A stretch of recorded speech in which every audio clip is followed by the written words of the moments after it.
Well, good morning, everybody, and thank you very much for joining this Edinburgh Chamber of Commerce business briefing this morning. Welcome. Business briefing around COP26 and the impacts of COP26 on the City of Edinburgh. This morning, for those that I've not had the chance to meet, I'm George Lauder. I'm the Chief Executive of Transport for Edinburgh, and I am one of the Vice Presidents of the Chamber of Commerce. And you've got me hosting and trying to chair this morning because our President is on some well-earned leave for half-term. It's my job as well to welcome the speakers this morning. Andrew Kerr, the Chief Executive of the City of Edinburgh Council. Andrew's also meant to be on holiday today, so Andrew, thank you for joining us and giving us some time this morning. We've got Susie and Damien from Mott MacDonald, and we look forward to hearing their presentation around the impacts on the city around travel demand management in particular. Mott MacDonald contracted by Transport Scotland to do that work. You'll get a little bit from me because I also have, courtesy of Andrew's kindness, a delegated coordinating authority for the planning across functional areas for the city. And I'll talk a little bit about the work of the Edinburgh Working Group and the coordination that we've been doing over the course of the last 20 or so months. And last but not least, you'll hear from Mike Pinkerton, who is the Head of Communications for City of Edinburgh Council, and very importantly, telling us how we can find out what is going on and find out what the impacts on the city will be. So just by way of brief introduction, there are three big areas that we're going to cover, and it's the three big areas that the city has been focusing on. The first, of course, is around the city's policy and sustainability position, a very demanding target of being carbon net zero by 2030, and a policy that has been worked up over the course of this year with wide consultation. And Andrew will talk to that and some of the other business going on in the city regarding COP26. Then we'll focus through Mott MacDonald and some of the remarks that I'll make around impacts, what is the impact on the city and the planning and coordination. And the Chamber, I think you'll be aware, has run on behalf of the City of Edinburgh Council a programme and is running a programme of events showcasing what the city is doing in the sustainability space. And then last but not least, we'll talk about the communications plan, how we're dressing the city, and how we are again showcasing through that city dressing and communication what the city is doing. So without any more ado from me, Andrew, over to you for the City of Edinburgh Council. Thanks. Okay, thank George, and magnificent job George is doing too in terms of coordinating all this work for us. You know, I always make sure that I delegate the responsibilities, though they're much more able than you are, which is one of the first lessons of leadership, isn't it? You've got to make sure you do that. So delighted to welcome you to this event. Less than 10 days to go before the start of, I don't think even arguably, the biggest and most important event the UK has ever hosted, COP26. And whilst the conference has been hosted in Glasgow, we're expecting it to be busy right across the council, the Central Belt, including in Edinburgh. And whatever the nature of your business and wherever you're based in the city, this could mean two things, I guess. One of which is there is some level of disruption because you're impacted by COP26, but also, and I don't think that's even arguable, the opportunities that are presented by COP26 are enormous. So we're going to do all we can as a council to make sure that both the council and the city are on the pitch as far as COP26 is concerned. We now know that many world leaders and delegates are choosing to base themselves here for the duration of the conference. If you're in the hotel business, you already know that. But others are likely to visit before, during and after. And I would reflect that even yesterday, invites are coming in for a huge variety of events. I think I had 7 in 1 hour yesterday morning. Just to give you an example, the council has been working closely with the key partners, including the UK and the Scottish Government, Police Scotland, local transport providers, and other partners for more than a year and a half on this. So it's not something that's just suddenly upon us. but George will talk more about those preparations shortly. And on Monday, we'll launch a communications campaign, urging residents, businesses to plan ahead and consider how and if they need to travel and avoid peak times if possible. There'll be a campaign which Mike will describe later in more detail, which will aim to raise awareness of COP. So as I said, COP's a huge opportunity for the country. It's a huge event for the country and an opportunity for all of us, I guess, to reflect on our own impact in the world around us.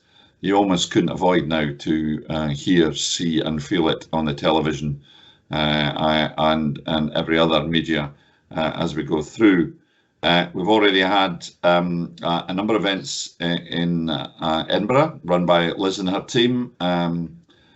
So green tourism, one on green construction and the other one on the built environment.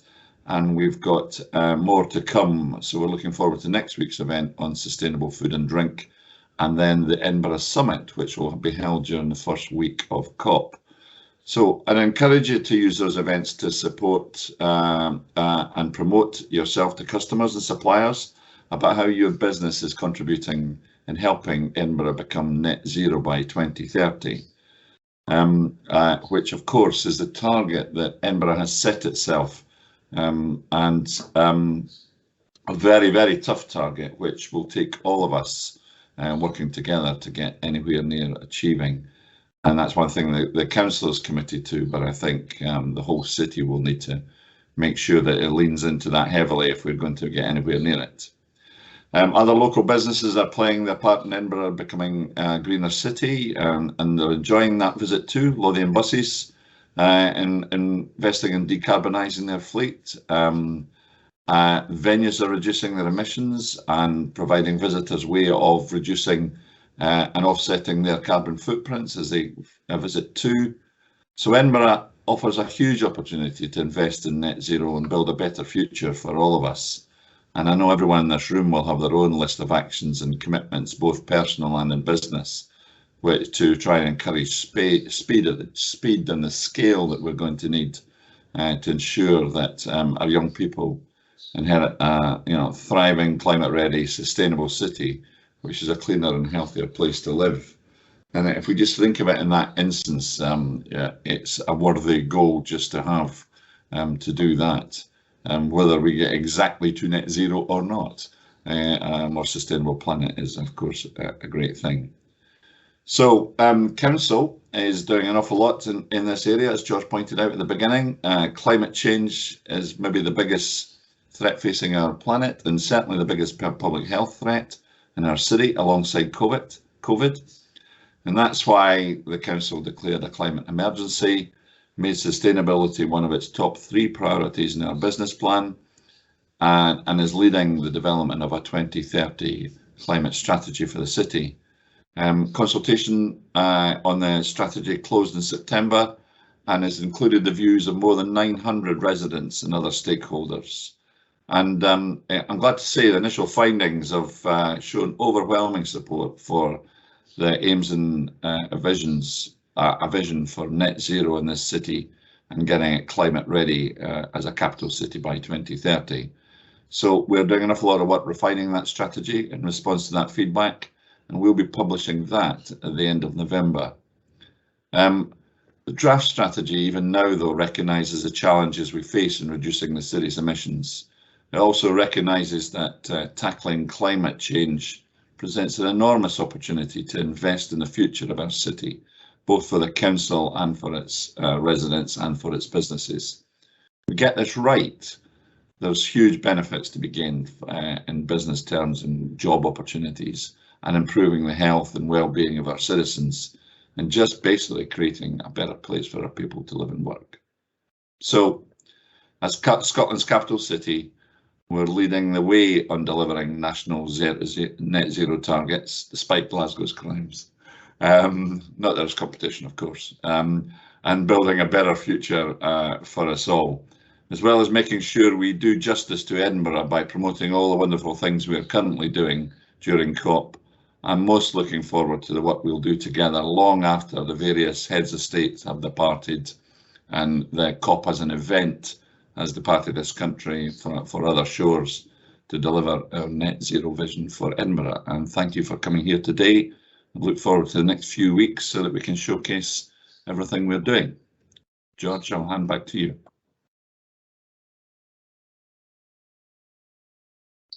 Thanks very much, Andrew. Thank you for that introduction to the city's efforts. I'm just going to spend less than 10 minutes briefly talking about the work of the Edinburgh Working Group and the coordination and planning that has gone on over the course of more than 20 months now, clearly helped by the time available being extended by the postponement of the conference. So, of course, people will be aware that it was meant to happen last year, and actually the postponement has given us more time to get ready.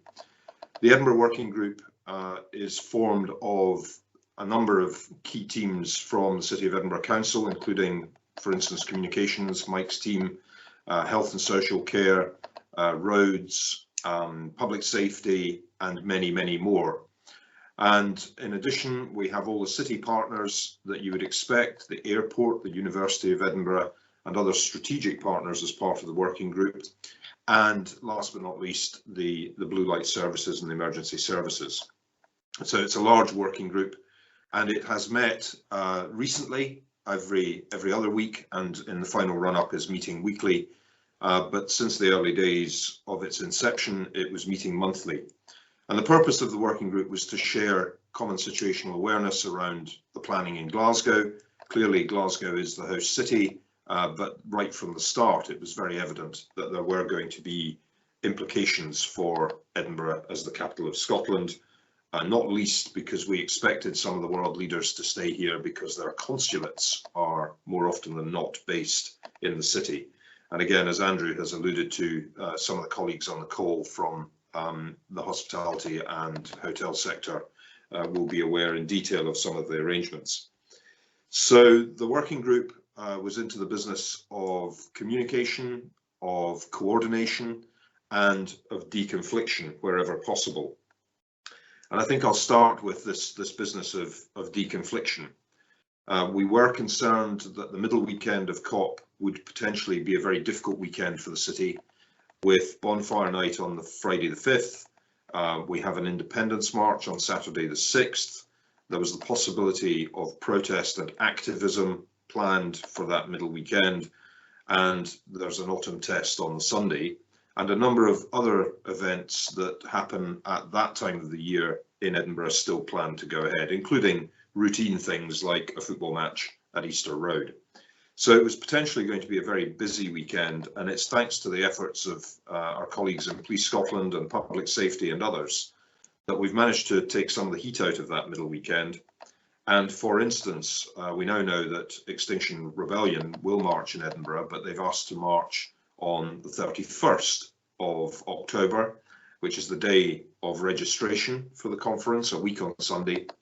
And that actually helps the city in that it's not putting additional pressure into that middle weekend.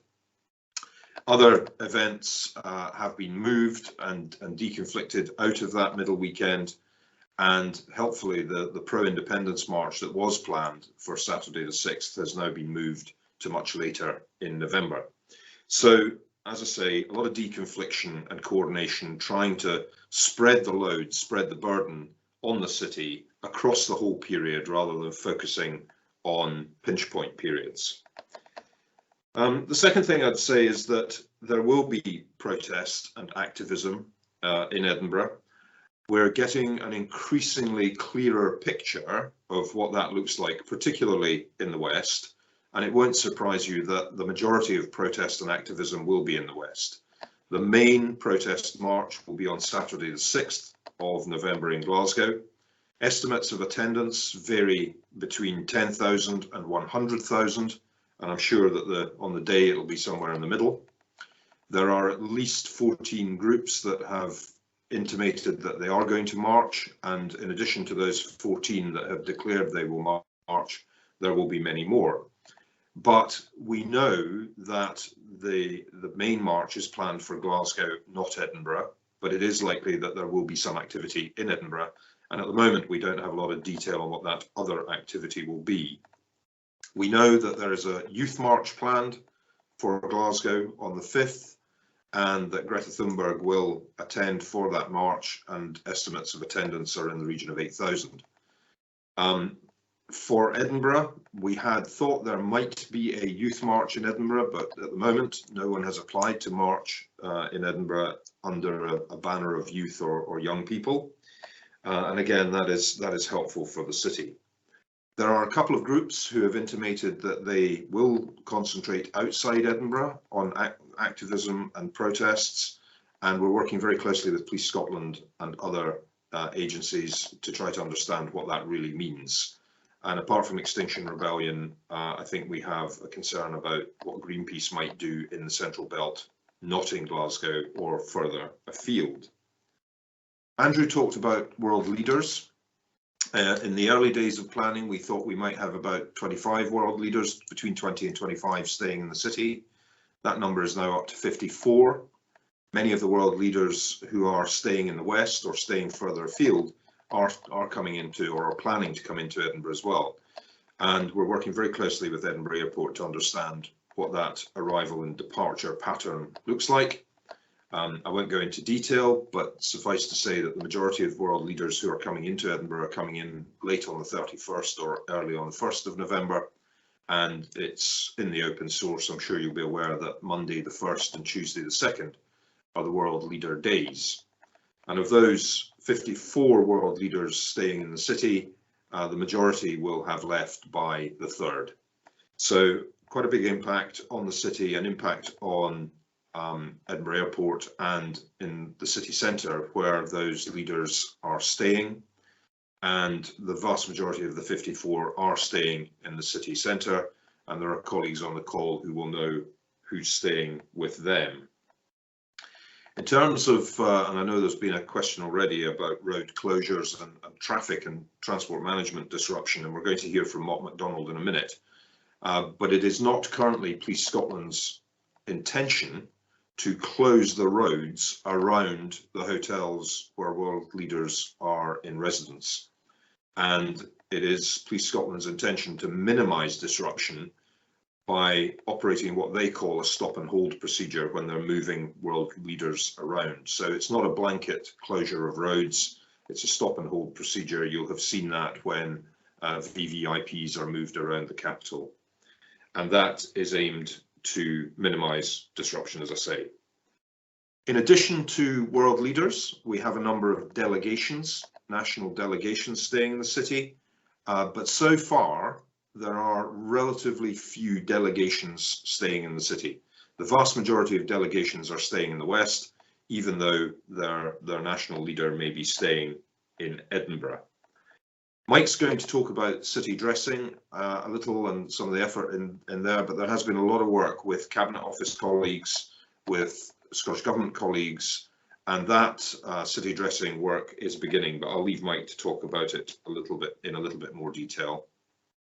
And finally, from me, two things: the passage of information during the conference and how we will find out from an operational perspective will come from the network of command and control that is being established now in Glasgow. It's not our intention, right at the beginning, to have a physical presence at those command and control nodes in the city of Glasgow, but it is our intention to dial into them and to be part of that regular briefing cycle. That will then cascade back out to the Edinburgh Working Group, and the Chamber is a member of that working group. So I would expect the business community to, in part, receive information on operational matters from the Edinburgh Working Group via the Chamber. And there will be a regular drumbeat, probably initially, we're thinking twice a day, of situational updates and reporting that will cascade through the Edinburgh Working Group and then out from there. And in the event that things escalate, there is a plan to man up in Edinburgh, including, for instance, the Police Scotland headquarters at Fetties, and that will provide additional resilience to our command and control networks if the situation dictates. And finally, just a quick word on industrial relations. You will have seen in the open source a lot of commentary about industrial relations issues, particularly with ScotRail, Network Rail, and particularly therefore affecting rail services. And the rail service between Edinburgh and Glasgow will of course be a key component of the public transport network to get people between the cities, those delegations who are staying here that need to move backwards and forwards. As at late yesterday, final negotiations still going on with the RMT union, and it's not entirely certain what the outcome will be. Helpfully and thankfully, the unions in the City of Edinburgh who represent the staff of the City of Edinburgh Council have voted not to strike. So although in the local authority area in the City of Glasgow, there is likely to be some disruption from industrial relations related activity, hopefully and thankfully in Edinburgh that is unlikely at this time. But we will of course be impacted by the outcome of the discussions with the RMT.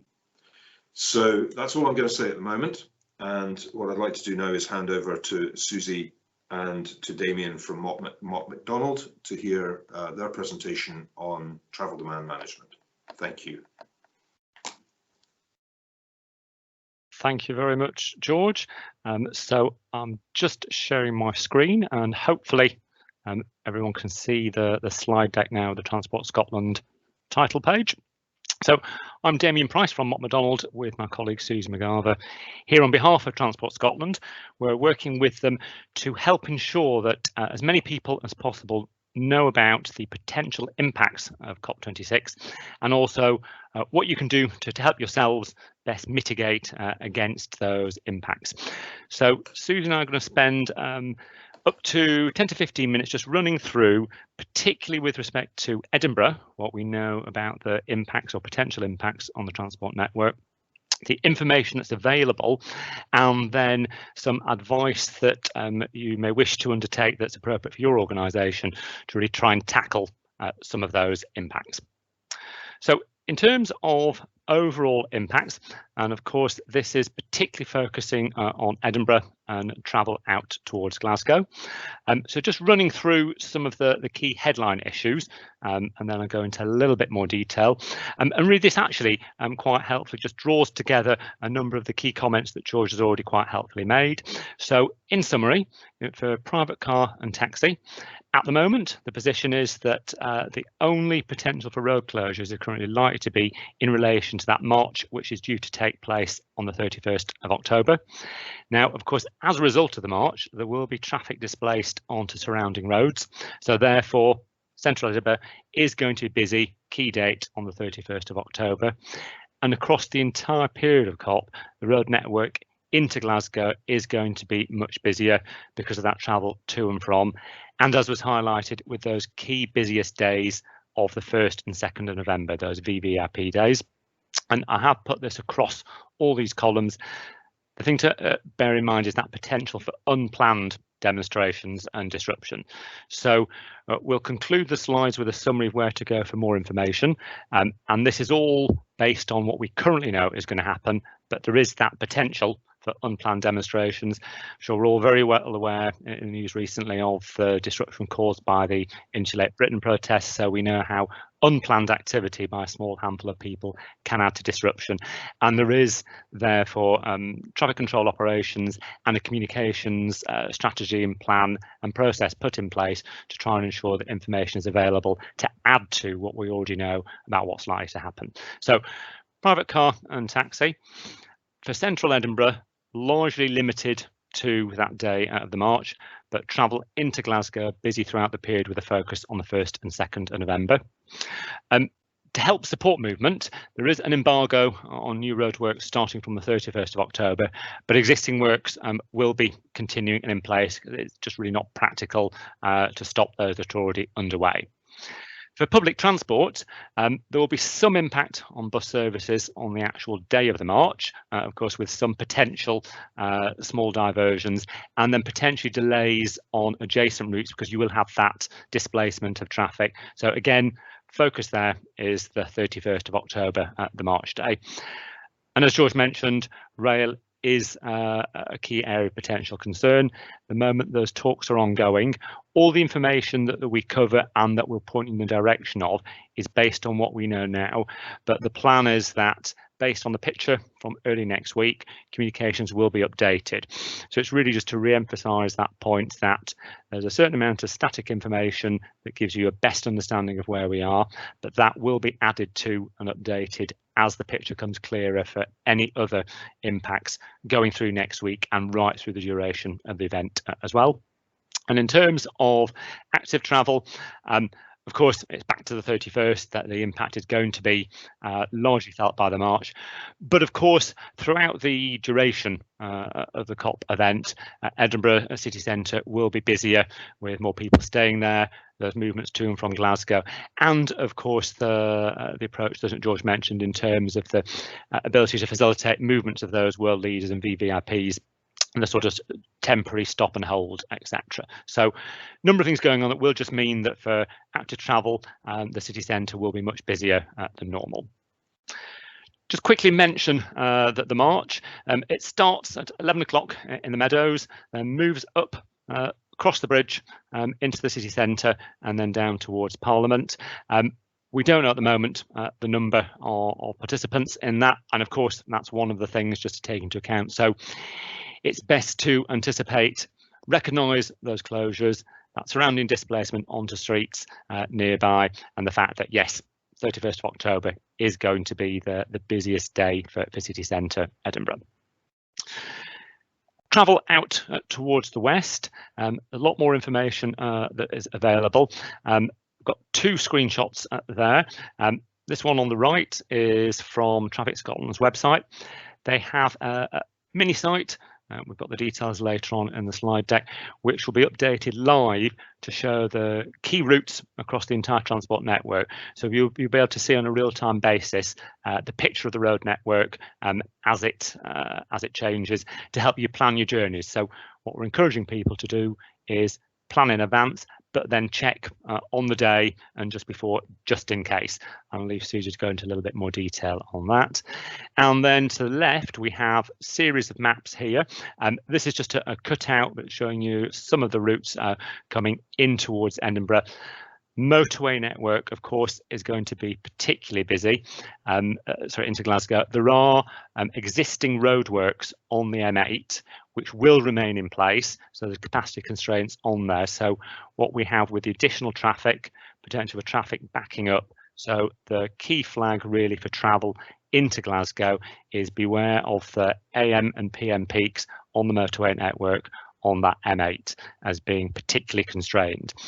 That series of maps is available on Get Ready Glasgow, and it goes through each day of the event to help you understand the days and the times where traffic flows change.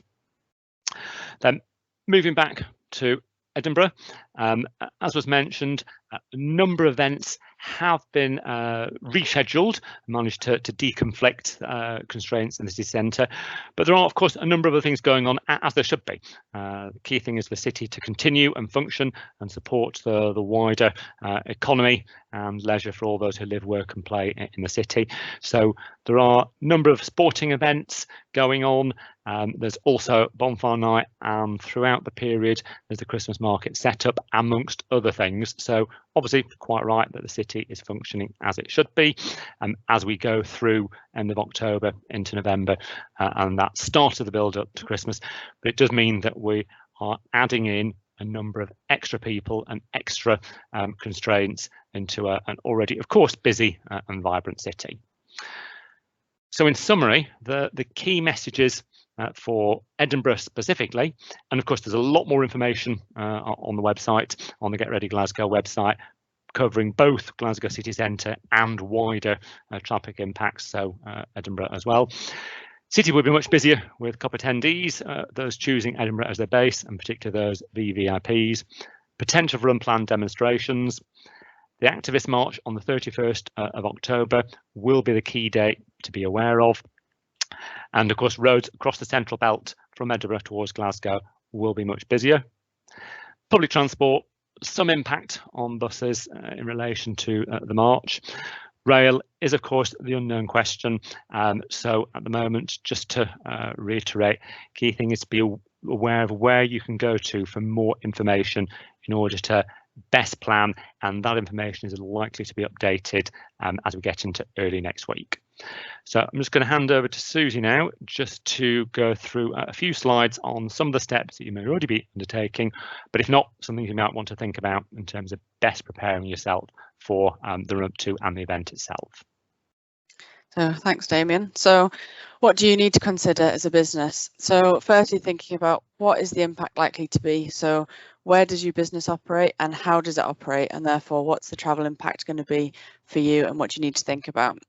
So what are the travel options for your staff? Is public transport and active travel a feasible option where the roads are going to be busier? Or can any of you staff work from home? So obviously we know that the city centre is going to be a lot busier, especially on the 31st.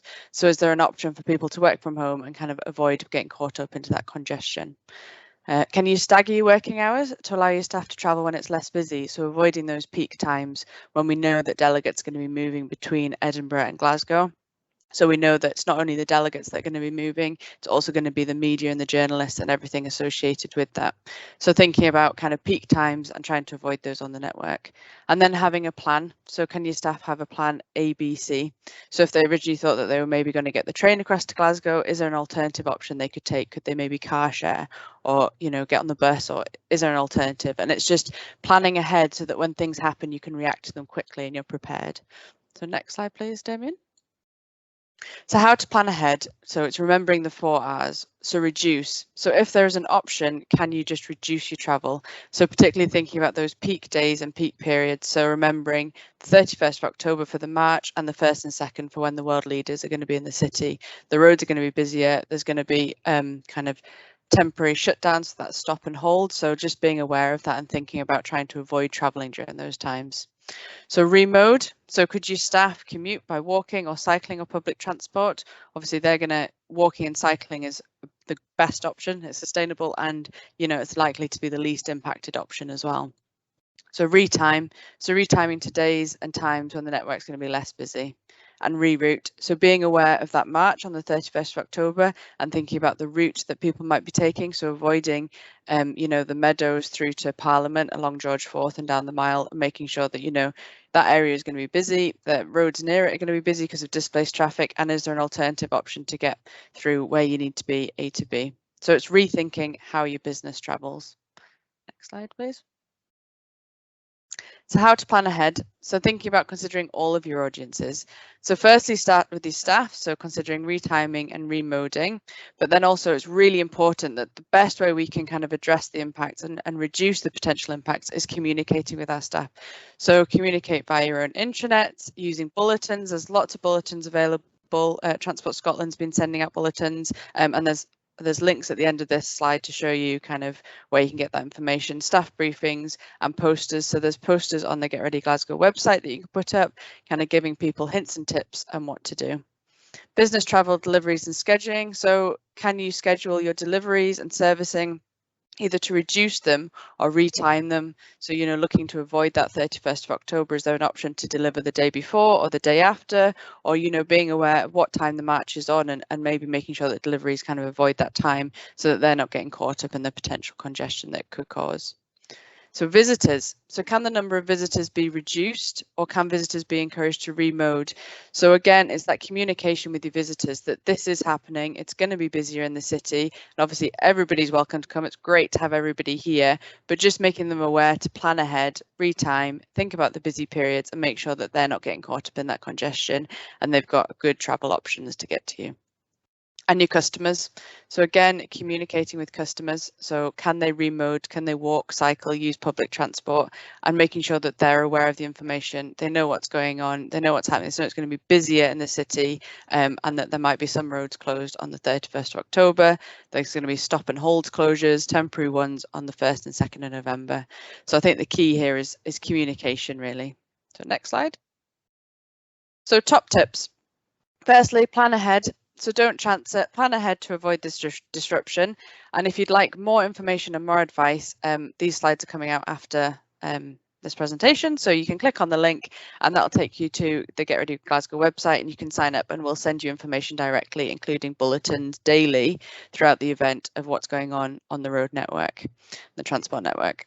Communicate and collaborate. So work together with your supply and delivery chain to identify the best ways to travel and avoid disruption. So like I was saying, retime, remode, reduce the travel and communicate with as many people as possible. We all work together. Hopefully we can reduce the impact and enjoy the event. Central Edinburgh on the 31st of October. So it's just being aware that it's going to be really busy on the 31st of October, especially the motorway network for delegates travelling between Edinburgh and Glasgow. So it's just being really aware of that, I suppose. 4, check your time of travel for date and time. So like we said before, if you've got deliveries or if you can change your working hours, then try and avoid those peak hours, and hopefully that should make the impact for yourselves a lot less. And stay informed. So the @GetReadyGlasgow on Twitter, and we'll be kind of pushing out information on that daily. We're reacting to these unexpected events and the disruption on that. And information will be pushed through Traffic Scotland as well, Transport Scotland, Travel Line Scotland. We're all working together with all the partners to get the information spread wide and far. So as soon as an event happens, we'll be pushing that out and all the information will be coming to you. So I suppose the key place to look for information is Get Ready Glasgow, and there's loads of information on there. So here's all of the links. So the newsletters, so like I say, if you click on this link, we can send you out newsletters daily about travel and the transport network and the impact. So that would include items such as the rail strike and what you can do to try and mitigate that. At the Get Ready Glasgow on Twitter, the Transport Scotland website, the Traffic Scotland website and the Travel Line Scotland website. So there's loads of information out there to help you. Just go on there and see what you can find. But really, it's just being aware the city is going to be busier. On the 31st of October, there's going to be lots of people in town, and just kind of expecting the unknown, I suppose. There's unplanned events, and we'll just do our best to react to them and get that information out to you. So I'll hand you back to George. Thank you. So thanks very much, Susie and Damien, for that. And as Susie has mentioned, these links will be available after the meeting for people to interrogate them in their own time. Now going to hand over to Mike Pinkerton, Head of Communications at City of Edinburgh Council, and Mike's going to tell you how you can, not only how you can find out more about what's happening, but some of the other activity that's been going on in the space. Mike, over to you. Thank you very much, George, and to Susie and Damien as well for the presentation. As George has said, I'm going to give you just a brief overview of more Edinburgh-focused activity that will, of course, complement and amplify the messaging, the 4 Rs and other information that will be shared nationally, but that we are hoping to target more to a local audience, including yourselves. If you bear with me, I'm just going to share my screen.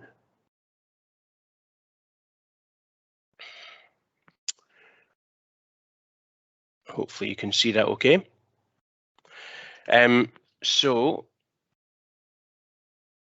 just very quickly on our objectives for COP26, but importantly also for beyond and after the event. As Andrew mentioned, we want to ensure that we leave a legacy and a platform for our future behaviour change campaigning. But for the purposes of this morning, I'll focus more on the first 3, picking up on a lot of the points that have already been made by our presenters. For us, of course, it is important to stress the point that this isn't just, this is a Scotland-wide event, particularly Central Scotland, but for all, most of the activity will be in Glasgow. As we've heard this morning, there will be impacts across the Central Belt particularly, and I think that's a key part that we have to play in ensuring that we get that message across, particularly to our residents, yourselves and other businesses and other stakeholders. We want to reinforce the messaging around the 4 Rs, as we've heard, and to support the national campaigning and messaging as best we can. But of course, closer to home, we want to make sure that we can play our part in keeping Edinburgh moving and, of course, open for business. We have been working with the Chamber on our own, I suppose, version of Get Ready Glasgow, which is netzeroedinburgh.org, which I will share a link to with you later. And that essentially is an opportunity for us to signpost the information which will be shared by Transport Scotland, Scottish Government and others, but also to highlight our own activity and the activity around reaching our ambitious target to be carbon net zero by 2030.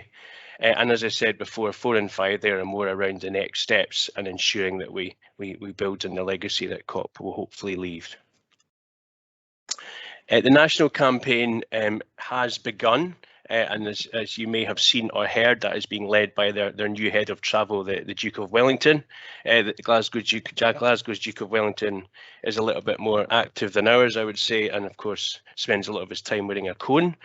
So for the purposes of COP, they've repurposed his hat into a megaphone. I think we particularly like this campaign. It's very Glasgow. I wondered how much it would resonate the further east you went.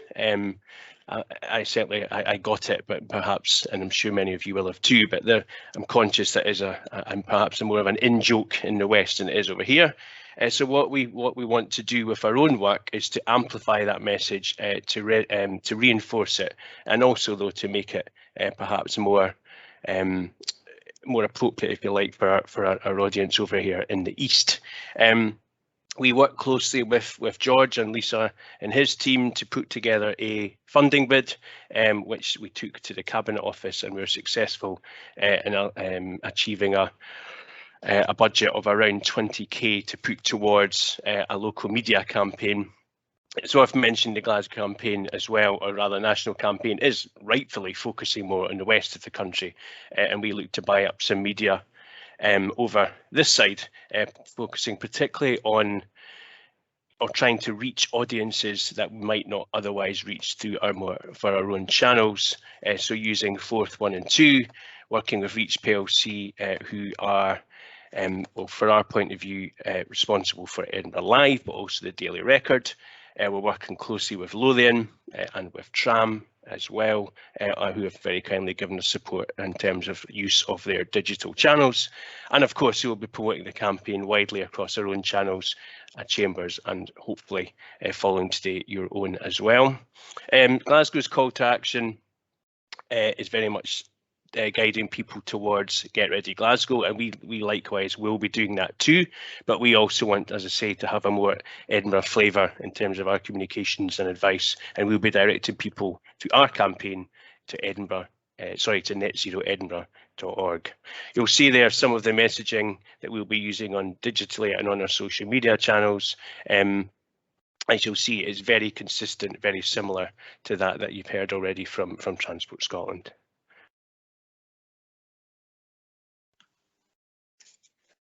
This is an example of some of the social media posts which have already begun posting and will continue to do so in the run up to the event, during it, and thereafter in terms of our behaviour change campaign. Again, as I've said, the call to action here is very much guiding people towards netzeroedinburgh.org.uk, and then signposting thereafter onto other channels, most obviously for us onto our Edin Travel Twitter handle, Edinburgh CC, and also of course Traffic Scotland and Get Ready Glasgow as well. George has mentioned, and indeed I think there was a question in around the communications on a day-to-day basis, as indeed urgent issues emerge.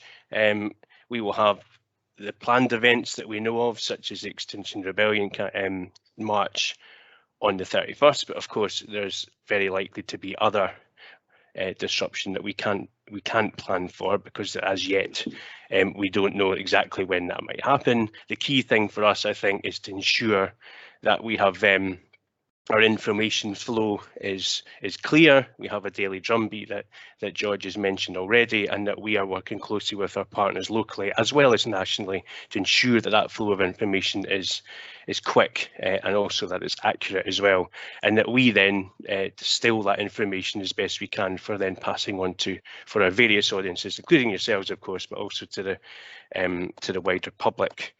We'll be spending a lot more time over the coming days ensuring that we test those call trees, those contact lists, those networks, just to ensure that that flow of information is as clear and as clean as it can be, and therefore that we can point people in the right direction in terms of real-time travel information. George mentioned city dressing, and Andrew mentioned that it's very important for us as a city, as a capital city, to be on the pitch, as it were, in terms of this event. We want to ensure that, given the numbers of delegates, world leaders and other visitors staying in the city, of course, the media attention that will generate, that the city is looking its best, as of course it does.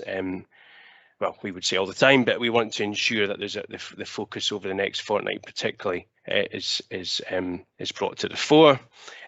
We've been working, as I say, closely with the Chamber to produce this collateral, and you'll see flags and banners such that you see here fluttering around about Waverley Bridge, City Chambers, Royal Mile. We've also been working closely, as George also alluded to, with the UK and Scottish governments, and they have taken space also in prominent city centre locations.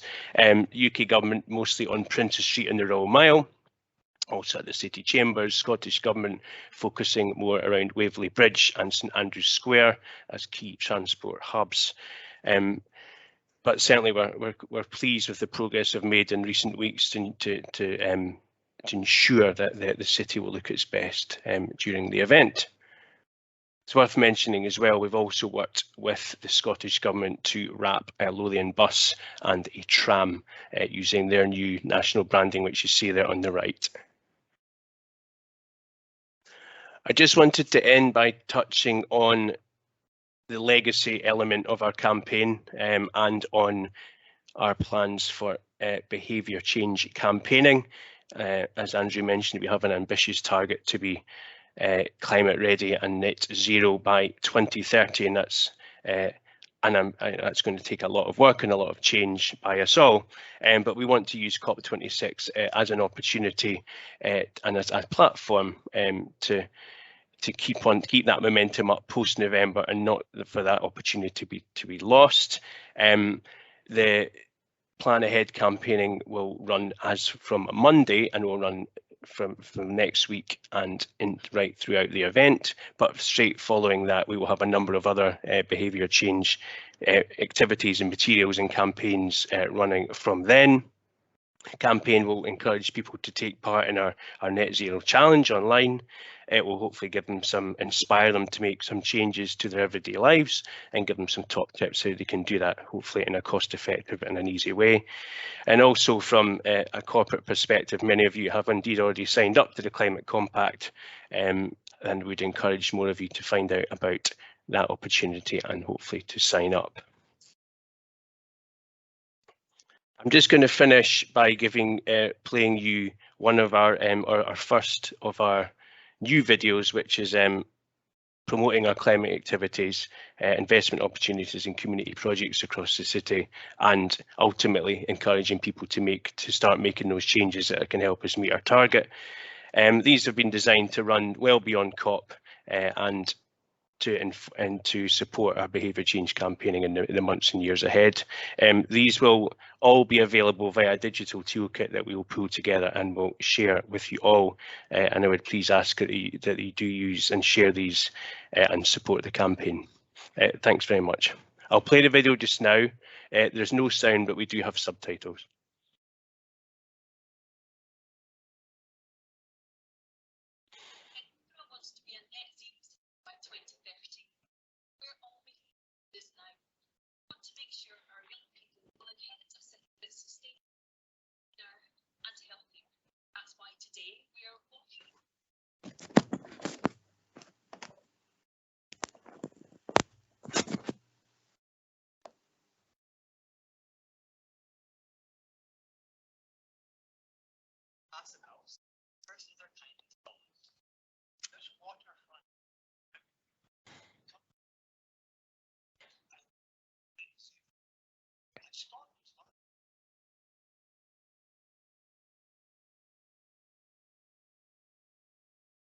There's so much we can all do together.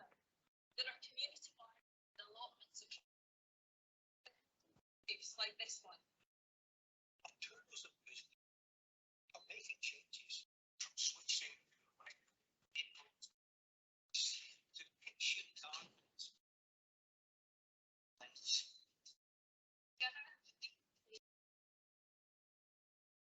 Find out what you can do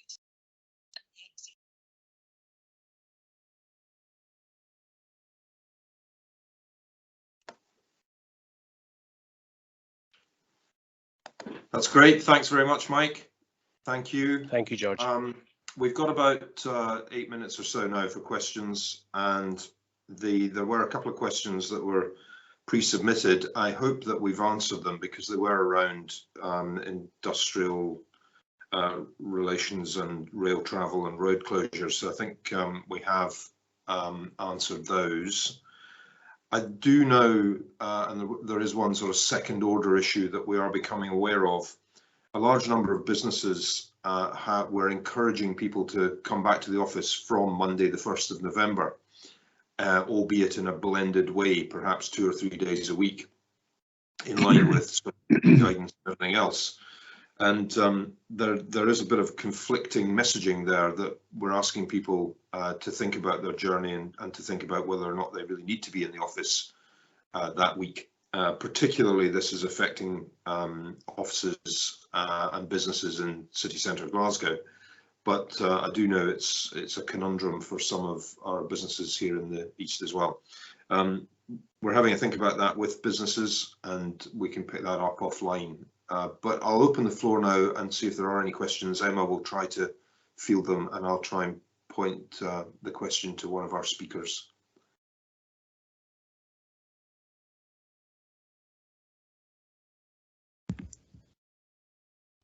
Don't think I see any at the moment. That's because the briefing was so comprehensive and so good that we've answered them all.